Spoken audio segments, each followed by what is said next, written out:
Bismillahirrahmanirrahim. Halo, selamat pagi, salam sejahtera. Maulid ya, lagi maulid ya, benar. Tiap tahun maulidan, benar. Tiap tahun maulidan. Ada yang berubah nggak kalau maulid? Ada yang berubah nggak? Hatinya ada yang berubah nggak? Cintanya bertambah nggak? Atau biasa aja sama Nabi? Beneran nambah? Apa sama temen nambahnya? Maka maulid ini wajib diseriusi, karena maulidnya hanya sekali setahun, padahal cinta Nabi mesti setiap detik ya. Bapak Ibu saudara-saudariku makan Allah, kita bersyukur negeri ini betul-betul sangat memberi ruang untuk kita bermaulid. Saya buat maulid di mana-mana itu nggak ada dibubarin. Tapi kawan saya mau bikin maulid di jiran, itu mesti dia bikin di apartemen, tempatnya tertutup, nggak kedengeran sama orang. Padahal di negeri yang disebut negeri Islam. Negeri kita nggak disebut negeri Islam, negeri kita negeri berketuhanan yang Maha Esa. Oh, itu lebih tinggi lagi tuh. Ya. Dan dimanapun ada maulid, jujur nih, pernah nggak kesel jalan ditutup pas maulid? Jangan kesel. Harusnya senang, alhamdulillah jalanku ditutup berkah maulid, semoga ke langit dibuka gitu. Ya. Bermaulid itu Bapak Ibu, maulid itu secara bahasa artinya lahir, kelahiran. Jadi maulid, apa arti maulid? Ini satu akar kata lam yalid walam yulad. Dia Allah tidak melahirkan dan tidak dilahirkan. Maulid artinya kelahiran. Kalau anak kita lahir seneng nggak? Jangankan anak kita lahir, dulu saya nggak seneng sama kakak saya karena sering tengkar. Kakak saya sering lepas jilbab dulu. Sering tengkar sama saya itu dulu waktu kita masih kelompoknya aliran keras. Air raksa. Ya dulu kakak saya itu udah Masya Allah itu dah ya, saya tonjokin, tapi bukan mukanya saya tonjokin. Saya kalau nonjok cari bagian sini ya, kalau nggak pinggangnya kita tendangin ya, anak boxer soalnya. Tapi ketika anak dia lahir, itu pun rasa belum ada. Pas malam hari dia bawa pulang anaknya, saya dengar anaknya nangis malam hari. Pas dengar nangis itu, di situ saya merasakan, loh aku punya ponakan tuh. Senangnya bukan main. Ya, akhirnya kita ikut-ikutan cewek-cewekan, sini nah kita timbang-timbang. Itu baru anak saudara. Gimana anak sendiri ya. Apalagi yang lahir adalah sang Nabi Muhammad sallallahu alaihi wasallam. Nabi udah lahir benar.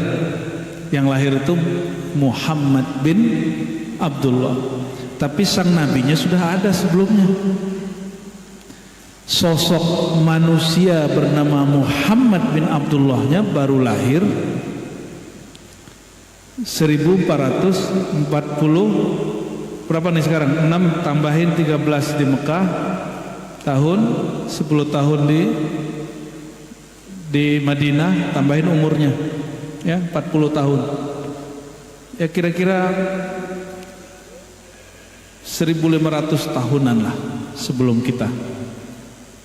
Nabi Muhammad SAW sudah lahir fisiknya, tapi sebelum itu dia sudah lebih tua. Maka seorang sahabat dalam hadis Imam Tirmizi, hadis yang sahih, sahabat ini namanya, seingat saya Kuthaif ya, dia mengatakan waktu Muhammad lahir, dia nyebut gitu karena belum diangkat jadi nabi kata orang, padahal sudah. Waktu sang Muhammad lahir, aku berumur sekitar 5 tahunan. Jadi dia sudah ngerti terjadi penyerangan terhadap Makkah. oleh Raja Abraha. Pernah dengar Raja Abraha? Raja Abraha itu bikin gereja. Dia bukan seorang musyrik, dia seorang Nasrani. Gerejanya diganggu oleh salah satu orang Mekah. Pas dilihat di Mekah ada Baitullah, dia ingin pindahkan fungsi Baitullah ke Yaman. Sampai hari ini masih ada gereja Abraha. Jadi Abraha ini gak syirik, dia cuma syirik tidak, tapi sirik Pak. Dia tidak menyekutukan Allah, tapi dia iri dengan apa yang ada di Mekah. Kata sahabat ini, waktu Sang Muhammad lahir, aku sudah besar, aku sudah 5 tahun 6 tahun.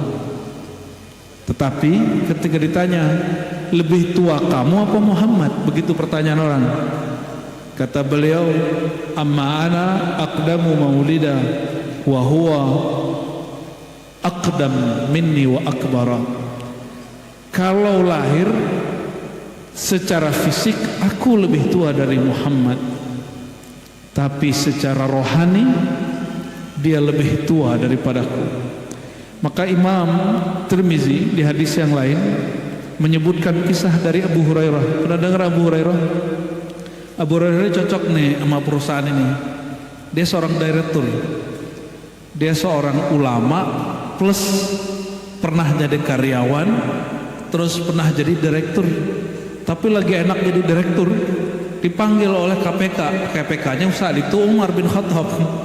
Ya, akhirnya diboikot semuanya, dibukukan semua asetnya, lalu dia nggak boleh lagi berusaha, diberhentikan dari, dia sekaligus gubernur punya perusahaan, ulama.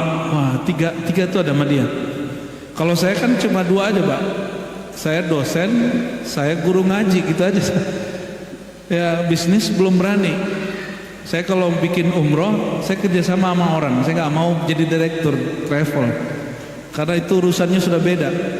Ilmu sama fulus nggak bisa gabung. La yajtami'ul ilmu wal mal. Ilmu nggak pernah kawin dengan harta, nggak pernah. Sama, al ilmu la yajtami' ma'al mulk. Ilmu nggak pernah kawin dengan kekuasaan. Jadi orang kalau udah memilih untuk berpolitik, berkuasa, berjabatan, siap-siap tinggalkan. Dia dengan otomatis meninggalkan fungsi keilmuannya. Ya, saya dulu pernah jadi peneliti 3 tahun, itu saya ingin buang semua jadwal ceramah cancel semua. Itu baru jadi peneliti. Apalagi jadi Pak Direktur, Wakil Direktur. Kalau kabak nggak tahu deh. Kabak kasih gimana? Gak bisa juga tuh, gak bisa. Nah, Abu Hurairah ini pernah bertanya kepada Nabi dan para sahabat. Ya, para sahabat nanya ke Nabi, ya Muhammad, ya Rasulullah, mata kunta nabiyya, sebenarnya engkau jadi nabi kapan? Coba kapan beliau jadi nabi? Umur 40. Selama ini kita diajarin jadi nabi umur berapa? Umur 25. Ya benar. Serius ya. Itu keliru semua, itu nggak ada dalilnya itu. Tidak ada dalil menyebutkan bahwa Nabi Muhammad jadi nabi umur 25. 25 itu nikah. Itu pun nikah nggak pasti 25. Ada riwayat 30. Berarti kalau 30 jaraknya dengan dengan Khadijah berapa tahun? Berondong berapa tahun? 10 tahun. Dan itu lebih masuk akal, lebih. Jadi saya nggak sepakat sebenarnya dengan umur Nabi yang segitu kemudian disebut apa gitu ya, karena sejarah itu hanya data, nggak boleh pakai perasaan ya, atau pakai ilham, nggak bisa. Data sejarah tidak dapat ditimbang dengan ilham dan perasaan. Lalu Sayyidina Muhammad SAW menjawab, aku sudah jadi nabi, Adam belum dicipta. Adam masih air, masih ruh. Ada yang tahu Nabi Adam berapa ribu tahun yang lalu? Ada yang tahu nggak Bu? Nabi Adam kapan? Berapa ribu tahun Nabi Adam? Ada yang tahu? Ya? Tahu nggak? Makanya kalau ada kuburan Nabi Adam kita ziarahi ya. Katanya di Jeddah ada sepeda ontel Nabi Adam ya. Orang Indonesia mau aja dibodohin ya. Jangan mau dibodohin. Zaman itu belum ada sepeda ontel. Itu cuma istilah aja. Orang Indonesia ini terlalu menghayati hal-hal yang unik, yang aneh-aneh. Ada masjid terapung dianggap aneh, unik. Padahal itu biasa aja. Itu mainan travel, Pak. Biar Bapak Ibu gak nginep di hotel, ya kan bayar mahal. Dibola jalan-jalan ke, iya kan kita tahu rahasianya travel.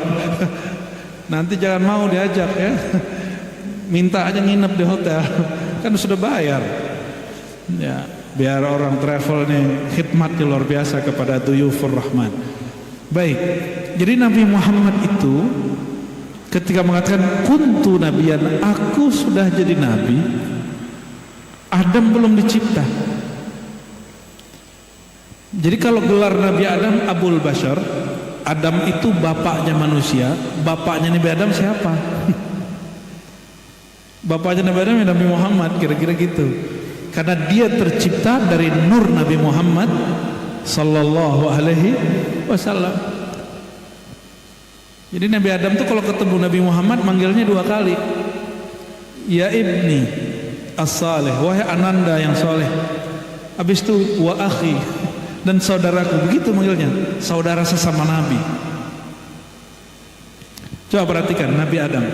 Nabi Adam dicipta di mana dia ditaruh pertama kali, di bumi atau di surga? Di bumi atau di surga?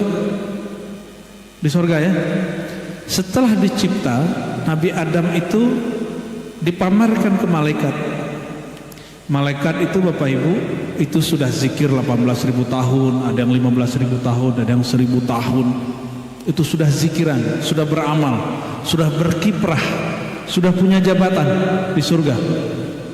Tahu-tahu Allah kasih pengumuman, wahai semua malaikatku ahli zikir, semua malaikatku yang bersayap, yang punya jabatan, aku akan menugaskan di bumi yang cantik, di bumi yang subur, seorang bukan dari kalangan kalian malaikat, tapi dari kalangan manusia.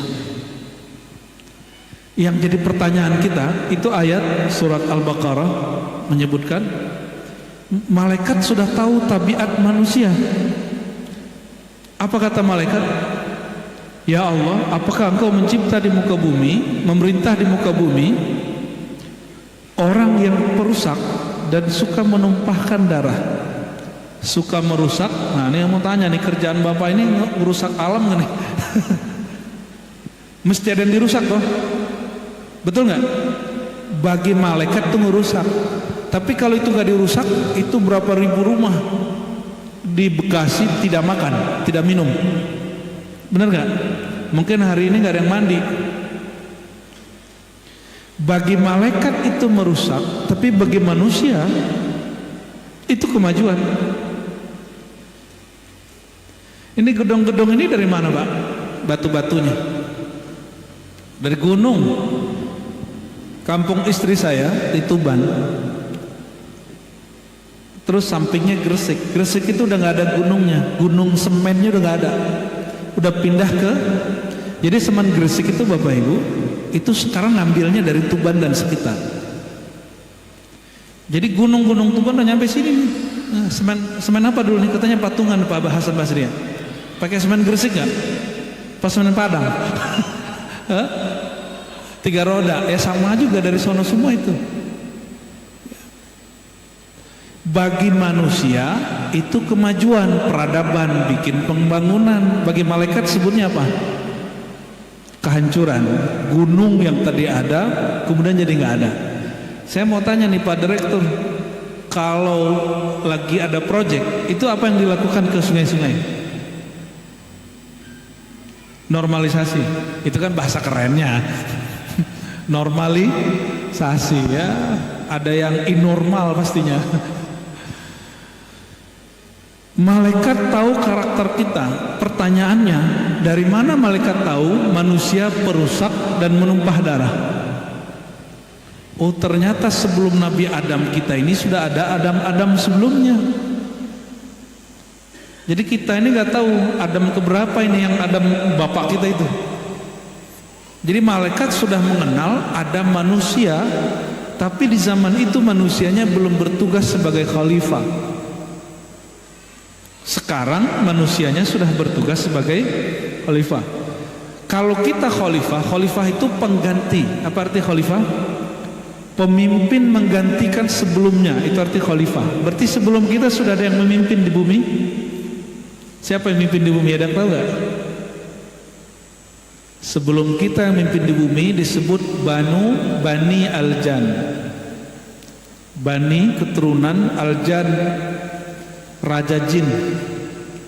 Jadi kalau di manusia ada Adam, di jin itu ada namanya Jan. Keturunannya disebut jin, bukan jin Jan Jun ya. Jadi bapaknya jin namanya Jan, ya, wa khuliqal janna jannu mim marjin min nar, ya. Dan diciptakan jan itu dari nyala api. Jadi api itu ada nyalanya, ada batangnya. Batangnya masih di batangnya siapa? Bahan bakarnya api siapa? Waquduhan nasu wal hijarah. Bahan bakarnya api itu waquduhan nasu wal hijarah. Bahan bakar api itu apa? Coba bahasa Arabnya biar keren deh. Waqud, bahan bakarnya api, an-nasu manusia, wal hijarah dan batu. Batu bara, coba lihat batu bara. Jadi bahan bakar nggak? Tapi mesti ada manusia. Di situ juga pelajaran, bahan bakarnya neraka itu manusia. Berarti nyala apinya dari mana? Jadi sebenarnya lebih kuat kita apa Bani Kehapi?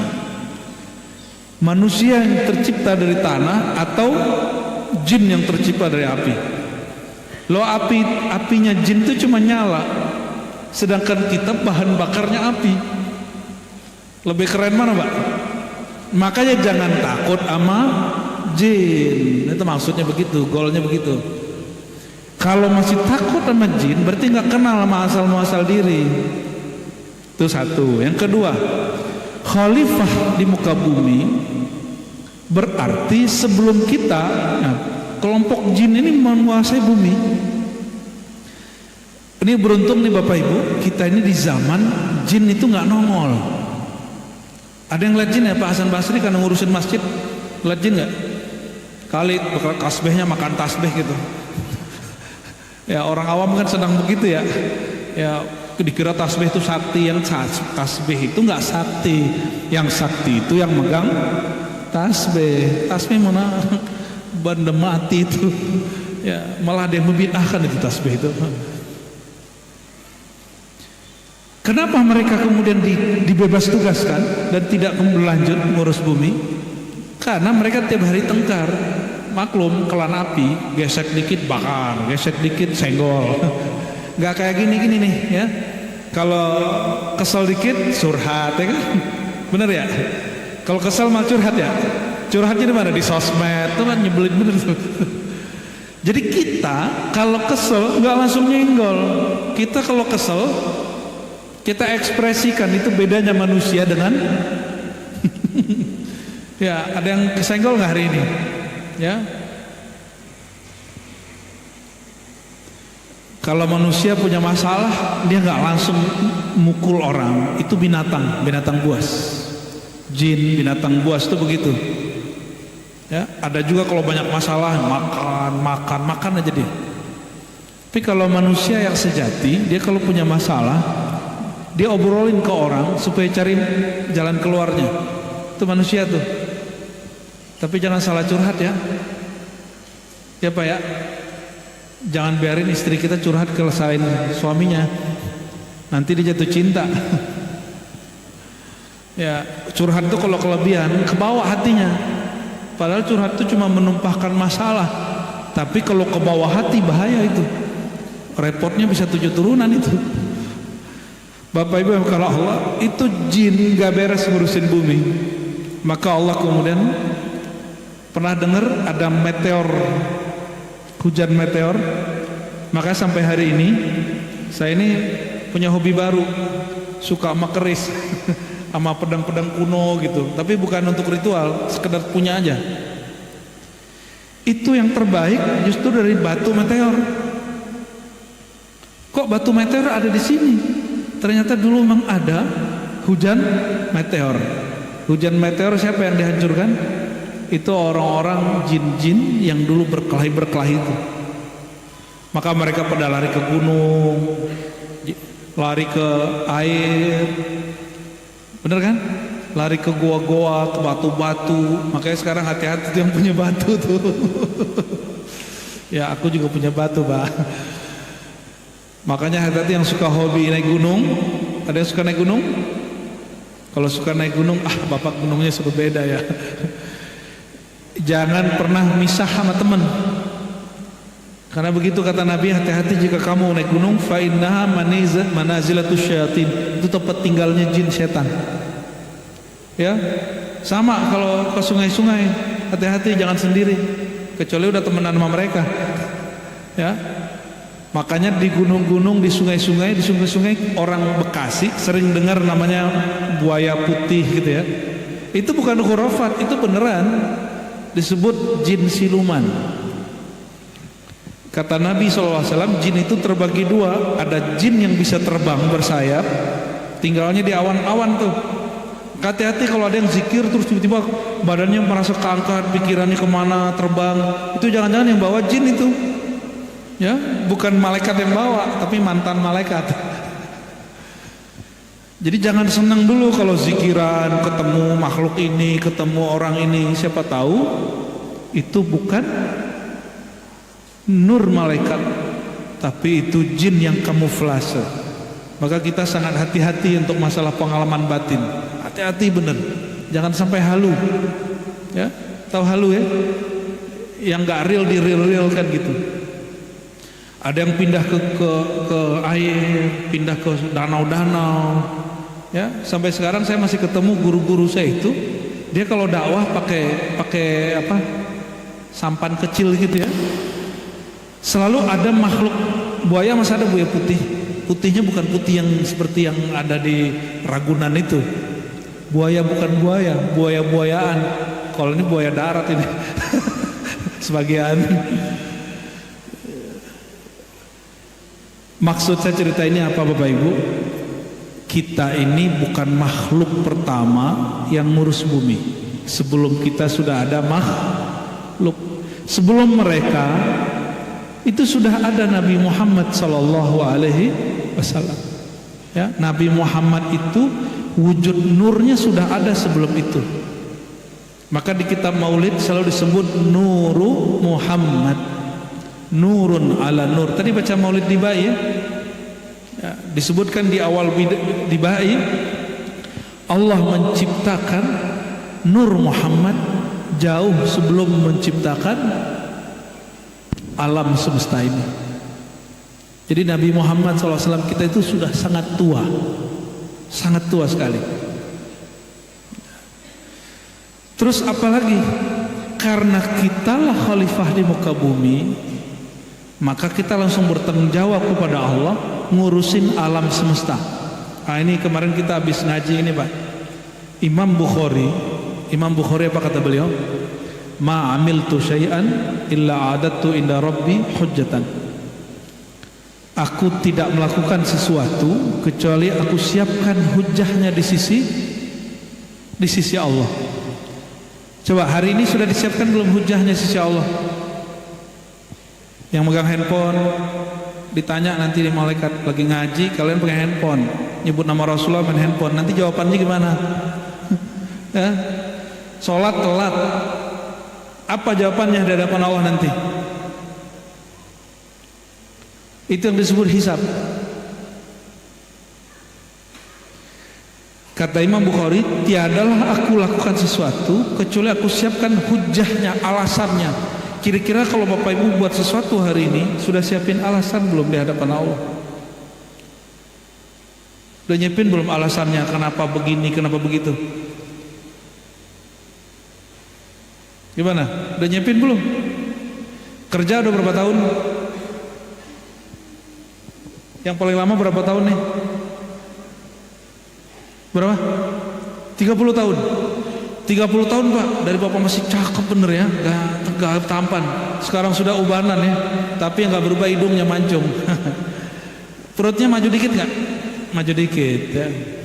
Saya bisa bayangin lah dulu imut-imut lah wajahnya. 30 tahun kerja mulai jam 8, pulang jam 4. Kira-kira kalau ditanya Allah, 30 tahun kamu kerja, apa alasan kamu bertahan kerja tapi kamu tidak tahan tahajud sama aku? Kira-kira apa jawabannya apa? Harus punya jawaban Pak. Harus punya jawaban. Bapak punya istri? 1 berdua? Satu. Ada, alhamdulillah. Ibu mana ibu? Emang istri atau bu? Anak berapa ibu? Anaknya 3. Oke. Itu jawabannya. Ya Allah, Engkau menitipkan kepadaku 3 anak, 1 istri. Jawabannya gitu Pak.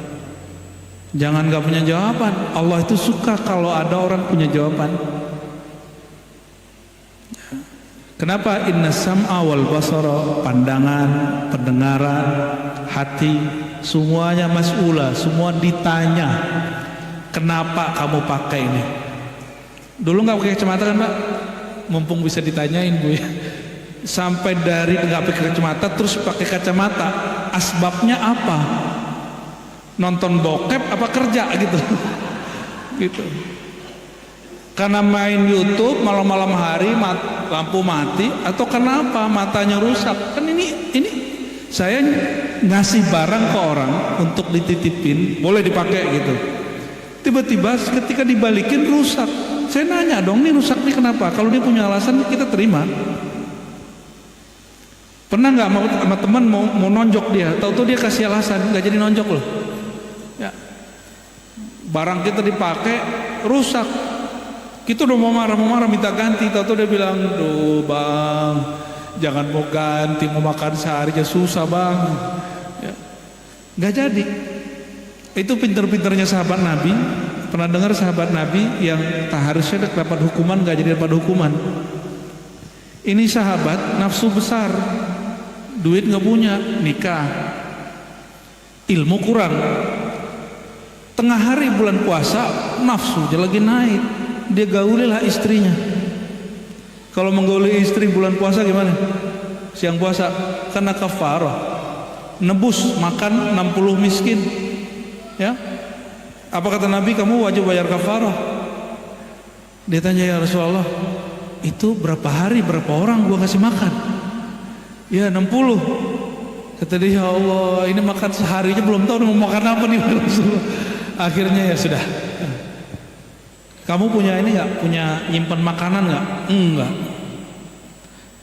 Dia nggak wajib puasa, nggak wajib lagi nebus dengan kafarah, malah Nabi kasih makan. Udah kamu kasih makan. Karena dia pinter memberi jawaban. Dia pinter ngasih dan jawabannya kena semua. Coba mata ini kan udah pakai kacamata. Ini pakai kacamata sebelum kerja apa setelah kerja Pak? Setelah kerja.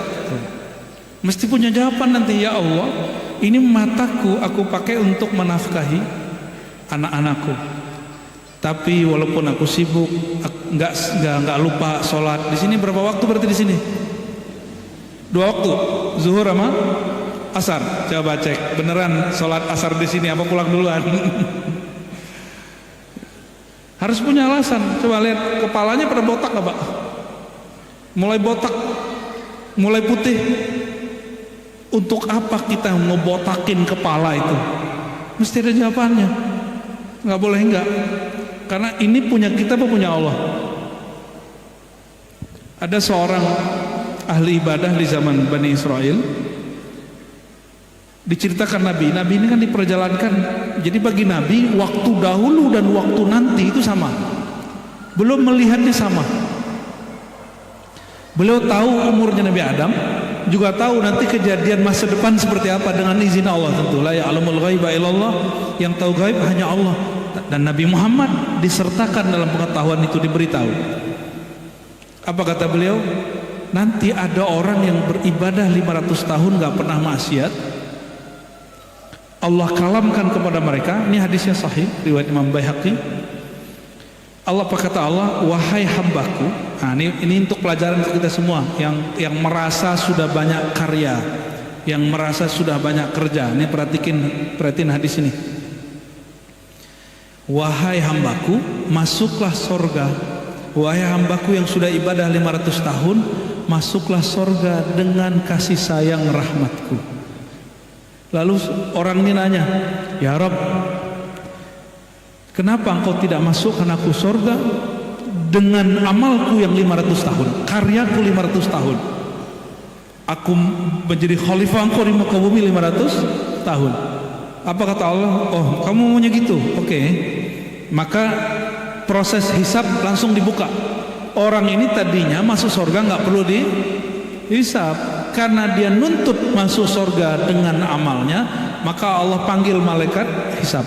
Malaikat hisab, malaikat mizan timbangan datang semua, itu KPK-KPK-nya Allah, pengadilan-pengadilannya Allah, jaksa-jaksanya Allah datang semua.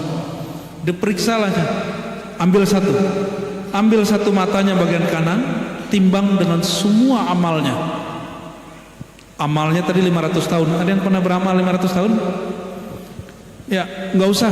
5 hari nggak maksiat bisa nggak? Jangankan Bapak Ibu, saya juga nggak bisa. Ya, padahal saya ngaji-ngaji doang loh, ngaji, baca kitab, majelis, ke kampus, muter-muter begitu aja saya itu. Tetap ada maksiat di mata. Maksiat itu bukan cuma ngeliat yang bening-bening, Pak. Melihat orang terus merendahkan orang tuh maksiat itu, maksiat hati, asbab mata. Ya, Bapak nih mandang orang nih, terus kebayang dompetnya, paling dia cuma duitnya segini doang. Itu maksiat mata yang jatuh ke hati. Ya, gimana? Udah begitu belum? Akhirnya orang itu diauditlah orang yang beramal 500 tahun. Amal dia 500 tahun, lalu matanya juga diaudit. Dipakai apa aja fasilitas mata ini. Dihitunglah semua fasilitas yang dia pakai dengan ibadah dia 500 tahun. Ternyata kata orang Jawa apa? Podomoro. Sama, Pak. Mata dipakai 500 tahun, dia ibadah 500 tahun. Malah kurang-kurang dikit. Kalau orang tidur ibadah nggak?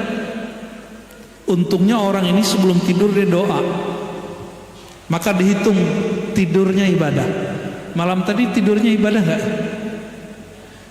Tidurnya pakai doa apa pakai YouTube? Apa pakai TikTok? Hah? Tertidur megang handphone atau tertidur megang nama Allah? Gak handphone.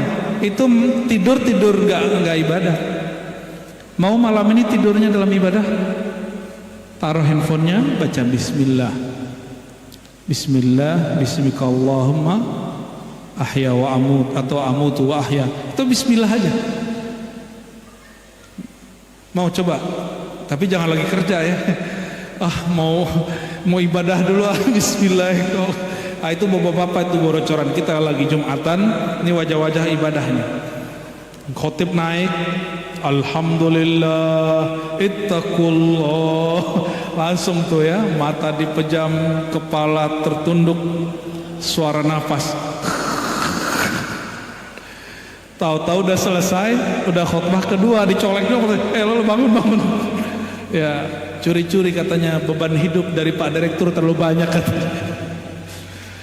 Bapak Ibu yang karena Allah, itu orang setelah ditimbang, akhirnya Allah bilang, ambil mata kiri. Yang tadi baru mata. Dia doa, ya Rabb, jangan teruskan ya Allah, jangan diteruskan auditnya. Tolong masukkan aku surga dengan kasih sayang rahmat-Mu. Jadi jangan, saya udah umroh sekian kali, itu gak usah. Aku udah zikir pagi sore, zikir cuma pagi sore, bangga dong.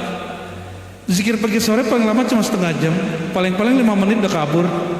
Ya, zikir begitu kita banggain, gak cukup. Ya, Nabi Muhammad SAW itu karena tahu manusia ini gak sanggup bersyukur, Maka beliau mengajarkan cara syukur paling indah, paling mudah. Bersyukur itu bukan ngomong apa alhamdulillah alhamdulillah, itu lafaz syukur. Bersyukur paling tinggi Bapak Ibu, ini intinya maulid. Inti maulid itu berterima kasih kepada Allah, bersyukur kepada Allah, dimulai dengan bersyukur kepada kekasih Allah Nabi Muhammad SAW. Maka mensyukuri itu caranya gimana?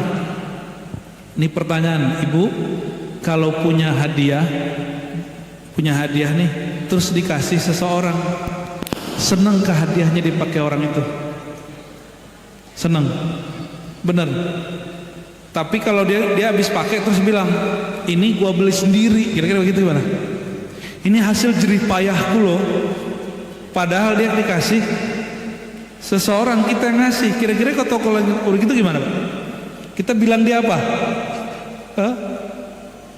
Ketok banget, lo nggak tahu diri gitu ya. Begitulah Allah kira-kira.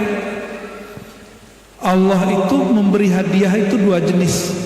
Ada hadiah yang kita menjemputnya lewat bekerja, ada hadiah yang kita terima tanpa kita bekerja. Benar nggak? Itu disebut rezeki. Ada rezeki yang kita nggak kemana-mana, tahu-tahu datang.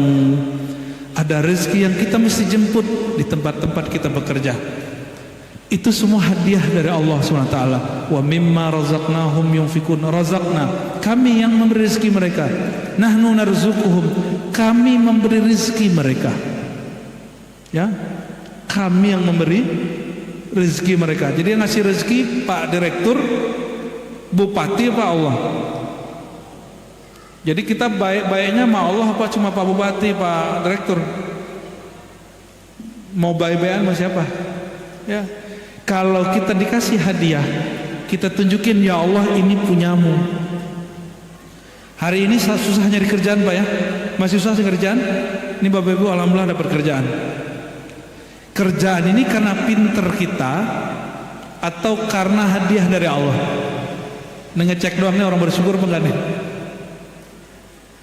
Pekerjaan sekarang itu karena pinternya Bapak Ibu, karena koneksi Bapak Ibu, atau karena hadiah dari Allah?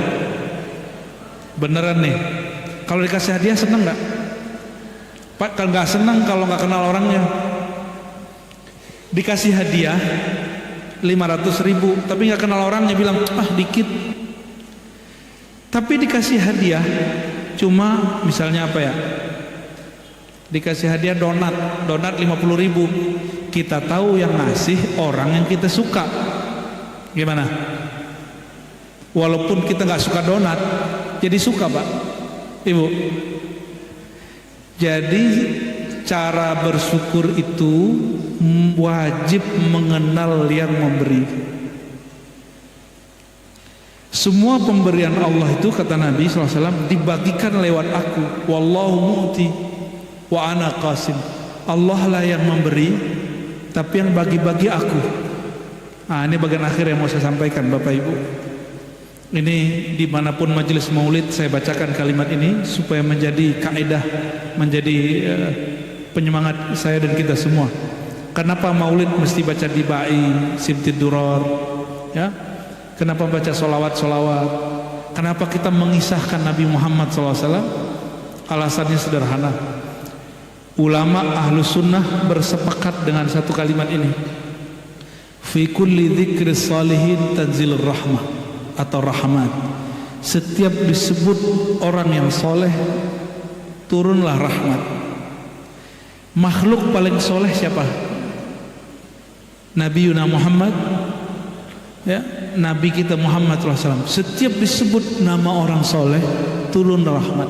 Jangankan Nabi Muhammad, ahli hadis Bapak Ibu itu punya silsilah. Imam Bukhari mengatakan, dia kenapa menyebut nama orang-orang soleh gurunya, dari gurunya Humaidi, dari gurunya Sufyan, dari gurunya Al-Ansari, gurunya Tamim, terus sampai kepada Nabi, menyebut mereka menyebabkan rahmat turun.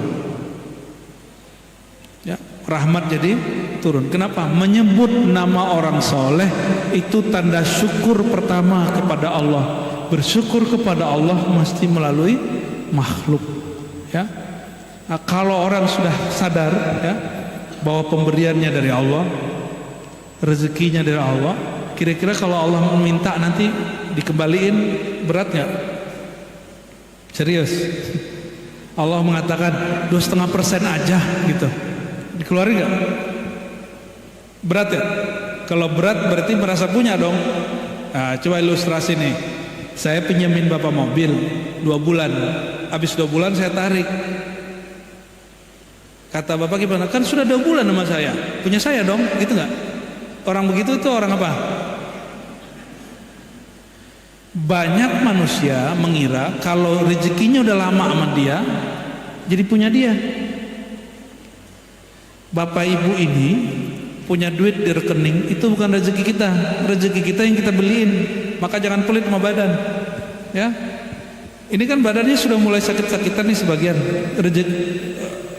Rekeningnya numpuk, mulai numpuk.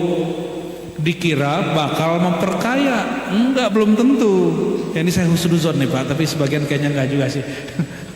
Ya udah habis sama gaya hidup, lifestyle, nyicil rumah dan segala macam ya. Sebenarnya kalau biasa-biasa aja ada lebih, tapi kan kita hidupnya luar biasa. Hidup kalau biasa aja banyak lebihnya, berkahnya. Tapi karena gaya hidup kita luar biasa, ngelebihin dompet. Akhirnya tiap hari ngeluh.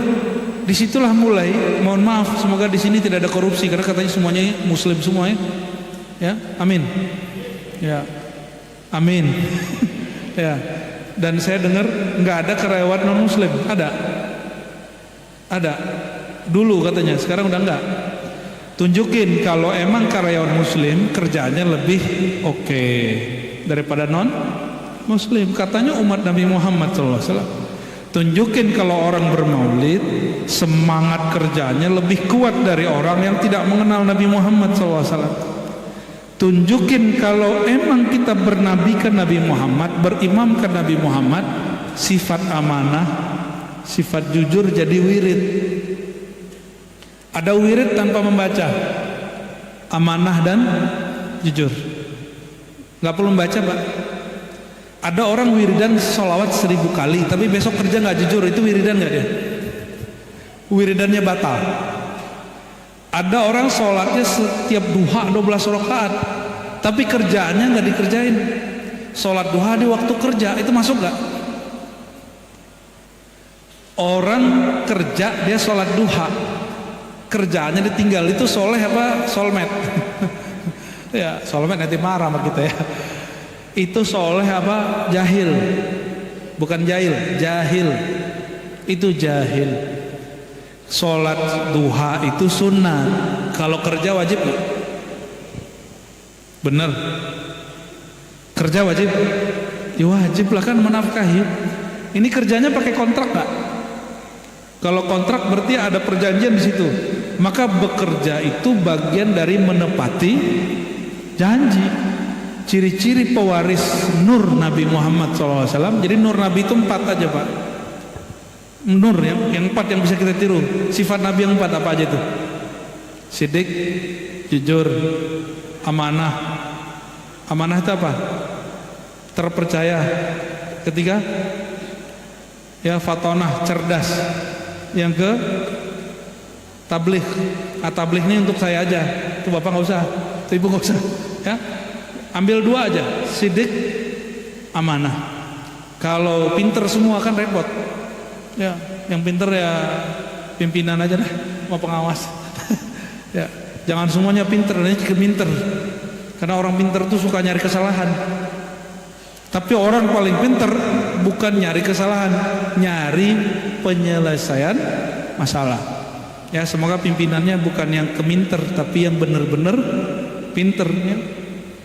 Amin ya rabbal alamin. Nah, terakhir Bapak Ibu, jadi bermaulid itu orang sukses bermaulid ketika dia mewarisi sifat Nabi Muhammad sallallahu alaihi wasallam. Gak usah banyak-banyak, ambil aja 2 sifat itu sampai mati, insya Allah husnul khatimah. Kalau wirid berhenti kalau kita makan, minum, tidur. Tapi kalau sifat jujur, ketika tidur masih jujur kan? Orang jujur itu tidur masih disebut jujur nggak? Orang amanah kalau tertidur masih disebut jujur? Orang amanah tidur, kita sebut ya itu orang amanah lagi tidur gitu kan? Tapi kalau orang sholat tidur masih sholat nggak? Ini kurang cerdas nih jawabannya nih. Orang sholat tidur masih sholat nggak? Batal sholatnya. Orang yang amanah tidur, dia masih amanah nggak? Masih. Berarti amanah itu abadi di dalam ini. Itulah wirid sejati. Itulah wirid sejati. Apa tadi? Sidik, amanah. Semoga dua sifat ini Allah tancapkan dalam diri kita dan tidak pernah dicabut. Amin rabbal alamin. Ila ruhin Nabi sallallahu alaihi wasallam. Al-Fatihah.